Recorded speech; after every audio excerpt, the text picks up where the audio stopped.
সুপ্রিয় চাষি ভাইয়েরা, আসসালামু আলাইকুম। নতুন মৌসুম শুরু হতে যাচ্ছে। আপনারা অনেকে রেণু থেকে চাষে যাবেন অথবা রেণু থেকে পোনা উৎপাদন করবেন, এই জন্য প্রস্তুতি নিচ্ছেন। তো এমত অবস্থায় আপনারা রেণুটা সংগ্রহ করতে গিয়ে কিছু সতর্কতার প্রয়োজন, কিছু তথ্য জানার প্রয়োজন। তা আমি চেষ্টা করছি আপনাদেরকে এই ভিডিওতে এই কিছু তথ্য শেয়ার করে আপনাদের কিছু পরামর্শ দেওয়ার জন্য। তো শুরুতেই আসা যাক, রেণুটা কখন শুরু হবে। রেণু ইতিমধ্যে কিন্তু পাবদার প্রোডাকশন শুরু হয়ে গেছে। এরপর পাবদার পরপর আসবে আপনার গুলশাটা। গুলশাটা চৈত্র মাসের মাঝে মাঝে চলে আসবে। এরপর সাথে সাথে শিংটা চলে আসবে চৈত্র মাসের শেষের দিকে, এবং বৈশাখ মাসের প্রথম সপ্তাহে, অর্থাৎ একটু বৃষ্টি বাদল হলে, আকাশে একটু ঘুরঘুর ডাক দিলে তখন আপনার মাগুরের রেণুটা হবে। তো এখন কথা হচ্ছে, রেণু সংগ্রহ করতে গিয়ে কোন কোন বিষয়গুলো আপনারা একটু সতর্ক থাকবেন। প্রথমত হচ্ছে, আপনারা যে হ্যাচারি থেকে রেণুটা সংগ্রহ করবেন ওই হ্যাচারির সাথে আপনারা ফোনে কন্ট্যাক্ট করে নেবেন। ফোনে কন্ট্যাক্ট করে জানবেন যে উনি কি রেণুটা, যে ব্রোডটা দিবে, যে ব্রোড থেকে রেণুটা আপনাকে দিবে, এই ব্রোডটার বয়স কত মাস, কত বছর, মিনিমাম 3 বছর কিনা এটা জেনে নেবেন। অথবা আরও জেনে নেবেন আপনি যে ওনার মাপটা কি উনি শুকনায় দেয় নাকি ভিজা মাপ দেয়। এরপরে জানতে হবে আপনার যে উনি মিটারে মাপবে নাকি গ্লাসে দিবে।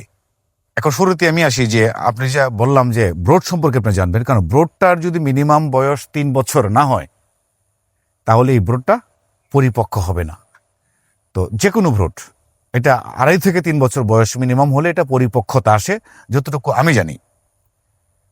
তারপরে আসুন, যে অপরিপক্ক ব্রোড দিলে আপনার পোনা বেগবে, প্রোডাকশন কম হবে, পুরুষের সংখ্যা বেশি হবে, মাছের হৃষ্টপুষ্টতা হবে না, গ্রোথ ভালো হবে না, খাবারের সাথে মাছের গ্রোথের এফসিআর মিলবে না। তো যদি অপরিপক্ক মাছ থেকে আপনাকে এই রেণুটা দেয়, এই জন্য মাছটা পরিপক্ক কিনা, মানে প্রাপ্ত বয়স হয়েছে কিনা, সেটা আপনাকে একটু এনশিওর হতে হবে।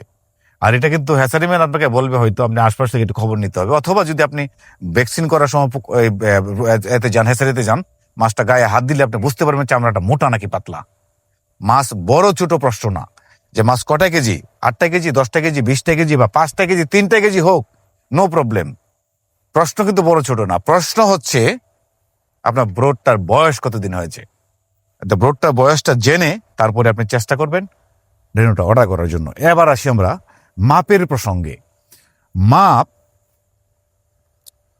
রেণু যদি আপনাকে সঠিক মাপ দিয়ে দেয় তাও আপনি 1 কেজিতে 250 গ্রাম পানি আপনাকে দিবেই। যত সঠিক মাপ হোক তবু 250 গ্রাম পানি আপনাকে দিবে, অর্থাৎ 750 গ্রাম আপনি ডিম পেতে পারেন। আর যদি পানি মাপ দেয় তাহলে আপনি 250 গ্রাম ডিম পাবেন আর 750 গ্রাম পানি পাবেন। তো এখন এটা থেকে মুক্তির উপায় কি? মুক্তির উপায়টা হচ্ছে, আপনি বলবেন আপনি শুকনায় মাপ দিবেন নাকি ভিজায় মাপ দিবেন। যদি উনি ভিজায় মাপ দেয় তাহলে এখানে আপনি অর্ডার করবেন না। আর যদি বলে শুকনায় মাপ দিব, আপনি শুকায় নেবেন, সমস্যা নাই, সেক্ষেত্রে আপনি অর্ডার করতে পারবেন। কারণ হলো, যদি ভিজায় আনেন তাহলে আপনার আসবে মাত্র 250 গ্রাম ডিম।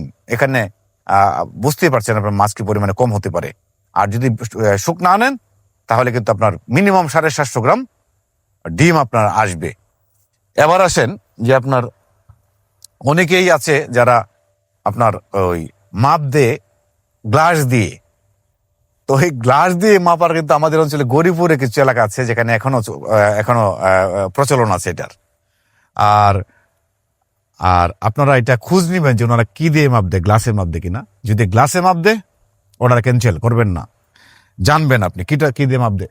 যদি মিটার দিয়ে মাপ দেয়, ডিজিটাল মিটার দিয়ে মাপ দেয়, তাহলে ওকে আপনাকে ঠকানো কোনো চান্স নাই। তো এটা হলো তথ্যটা জানবেন। এবং আপনার পুকুরটার যখন আপনি রেণু ফেলানোর জন্য রেডি করবেন, পুকুরটা রেডি করে ওনার সাথে কথা বলে ডেটটা ওনার সাথে কনফার্ম করে আপনার পুকুরটা রেডি করলেন। রেডি করে যেদিন উনি মাছটাকে যেদিন ভ্যাকসিন করবে, এই ভ্যাকসিনটা যেদিন করবে ওই দিন আপনি যাবেন। তার আগে আপনি জেনে নেবেন যে ভ্যাকসিনটা উনি পিজি দিয়ে করবে নাকি নর্মাল করবে। তো তো পিজি ভ্যাকসিনটার একটু দাম বেশি থাকে, যেহেতু আপনারা জানেন 7,000 7,500 পর্যন্ত 1 গ্রাম পিজির দাম। আর 1 গ্রাম এই আপনার ওয়ান টাইমের দাম হচ্ছে মাত্র 250 টাকা, 250-300 টাকা।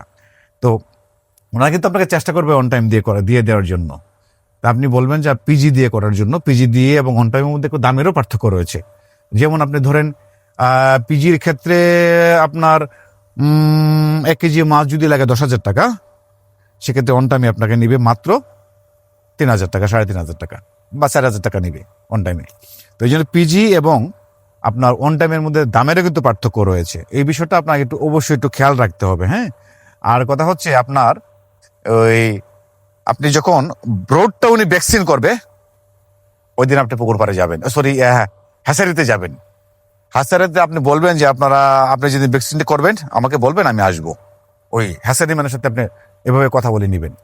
তো উনি যেদিন ভ্যাকসিনটা করবে আপনি ওই দিন যাবেন, গিয়ে কাছে বসে ভ্যাকসিনটা দেখবেন উনি কি দিয়ে ভ্যাকসিন করছে, এবং ব্রডটা আপনি দেখবেন যে ব্রডটার সাইজটা কি, ব্রডটা পরিপক্ক কিনা, ব্রডটা কোনো বাঁকা তারা আছে কিনা, ব্রডে কোনো ক্ষত রোগ আছে কিনা, অথবা এইগুলো আপনি একটু ভালো করে দেখে নেবেন। দেখে তারপরে আপনি ব্রডটা ভ্যাকসিন করে আসলেন, আসার পরে আপনার পুকুর প্রস্তুতি শুরু হবে। পুকুর প্রস্তুতি করলেন। এবার ডেলিভারির প্রসঙ্গে আসে। ডেলিভারি যখন আপনি নিতে যাবেন, ওই ডেলিভারির সময় আর একটা বিষয় আপনাকে লক্ষ্য রাখতে হবে, সেটা খুব গুরুত্বপূর্ণ একটা বিষয়। সেটা হলো যে হাউসে ময়লা বেশি থাকবে আপনি ভেবে নেবেন এই হাউস থেকে আপনার এই যে অপরিপক্ক ডিম সরানো হয় নাই, ধরে নেবেন এটা। যদি হাউসে ময়লা বেশি থাকে, ময়লাটা কিভাবে বুঝবেন, যে ডিমের অনেক সময় ডিমের কিন্তু খসা থাকে। হ্যাঁ, ডিমের খসাটা, যে ডিমটা বাচ্চারা ফোটার পর ডিমের একটা খসা থাকে, বিজল থাকে, অথবা এই জাতীয় কিছু ময়লা আছে যেগুলা হাউজে আপনি দেখতে পাবেন জমাট জমাট বেঁধে আছে। যদি হাউজে ময়লা থাকে তাহলে ভাববেন আপনার ওই অপরিপক্ক ডিমগুলো উনি ফালায় নাই। আর যদি হাউসটা পরিষ্কার থাকে ভেবে নেবেন যে অপরিপক্ক ডিমগুলো ফেলে দিয়েছে। অর্থাৎ এটা করবে কি, যখন ওনার ডিমটা হাউজে নিয়ে মাঝখানে রাখবে, হাউজের মাঝখানে রাখার সাথে সাথে যে ডিমটা আগে ফুটবে ওটা হাউজের কিনারায় চলে যাবে, সাইডে চলে যাবে। হ্যাঁ, সাইডে চলে যাবে। আর যে ডিমটা পরে ফুটবে, লাস্টে ফুটবে, এটা মাঝখানে থেকে যাবে, এটা ওরা ধরে বাইরে ফেলে দে, ড্রেনে ফেলে দে, ময়লাটা সহ ফেলে দে। এটা ময়লাটা মাঝখানে জমা থাকবে, প্লাস এই ময়লার সাথে কিছু ডিম মাঝখানে জমা থাকবে, এগুলো বাইরে ফেলে দে। যদি বাইরে ফেলে দেয় তাহলে বুঝবেন ওনার ওই হ্যাচারির কথা এবং কাজে মিল আছে, আর তাহলে ময়লা থাকবে না হাউজে। আর যদি হাউজে ময়লা থাকে তাহলে ভেবে নিবেন আপনাকে সবগুলা ডিমে দিয়ে দেওয়া হয়েছে, তাহলে আপনাকে কাটা করে চাষা যেতে হবে। হ্যাঁ, এটা হলো অনুরোধ থাকবে আপনাদের কাছে। এখন কথা হচ্ছে আরেকটা বিষয় আপনাকে লক্ষ্য রাখতে হবে, যখন আপনি হাউজে যাবেন, অর্ডার আনতে যাবেন, আপনি হাউজে গিয়ে আপনি বলবেন যে আপনি ব্যাক করবেন না, আমি আসি তারপরে ব্যাক করবেন।